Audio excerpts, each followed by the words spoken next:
Hello বন্ধুরা, কেমন আছো? আশা করি ভালোই আছো। আমিও ভালো আছি। আজকে তোমাদের সাথে আমি রান্নার রেসিপি শেয়ার করতে আসিনি। আজকে তোমাদের সাথে কিছু কথা বলতে এসেছি, মানে আড্ডা মারতে এসেছি সকালবেলা কাজ ফাঁকে। তো আজকে আমাদের ফেসবুক প্ল্যাটফর্মটা দিয়েছে, এত বড় একটা প্ল্যাটফর্ম দিয়েছে আমাদের হাউস ওয়াইফদের জন্য। মানে সারাদিন ঘরের কাজ করার পরে নিজেদের জন্য একটু সময় করে ভিডিও বানানো, সেটাকে আপলোড করা, সেটাই হচ্ছে আমাদের অনেক আনন্দ। সারাদিনে যা পরিশ্রম আমাদের যায়, তার মধ্যে থেকে এই আনন্দটুকু আমরা বেছে নিয়েছি। তো চলো, সবাই সবার পাশে এরকমভাবে থাকো, সবাই সবার মানে বাড়িতে ঘুরে আসো, আর সবাই সবাইকে ভালোবাসা দাও, দিয়ে এসো, ফুলের ভালোবাসা দিয়ে এসো। তো আজকে তোমাদের সাথে আমি আরেকটু কিছু কথা শেয়ার করছি। আজকে মানুষ কোথায় থেকে কোথায় চলে এসেছে। আজকে মানে কি বলবো, আজকে প্রতিবাদ জানাচ্ছে, আজকে এই করছে, আজকে ওই করছে।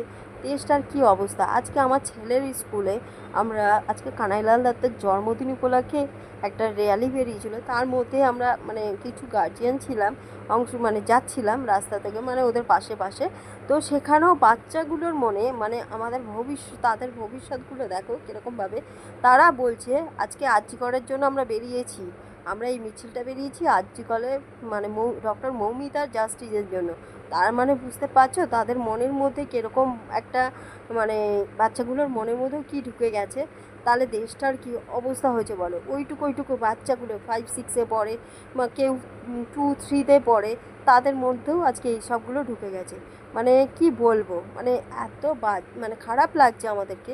মানে কিছু মেয়েদের জন্য না আজকে মানে পরিবেশটা না এত খারাপ হয়ে গেছে।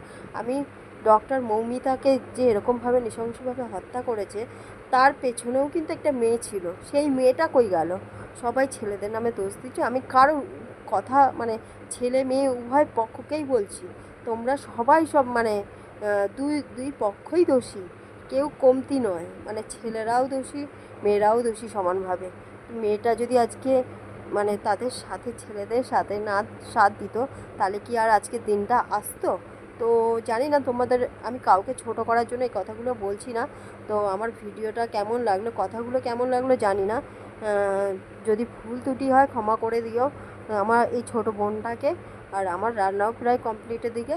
এবার আমি রান্নাটা সেরে নিয়েছি, রান্নাটাকে এবার নামিয়ে নেবো। এই দেখো বড়ার তরকারি, তোমাদের সাথে কথা বলতে বলতে আমার বড়ার তরকারি কমপ্লিট হয়ে গেছে। এবার নামিয়ে নিচ্ছি।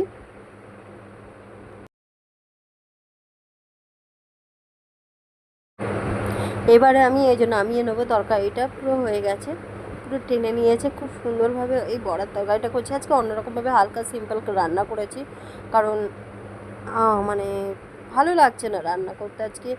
আজকে এই যে ডাল সিদ্ধ করেছি, আর এদিকে হচ্ছে বড়ার তরকারি করেছি, মানে বড়ার তরকারি মানে পেঁয়াজ দিয়ে ঝাল করেছি। তো আমার ভিডিওটা তোমাদের কেমন লাগলো?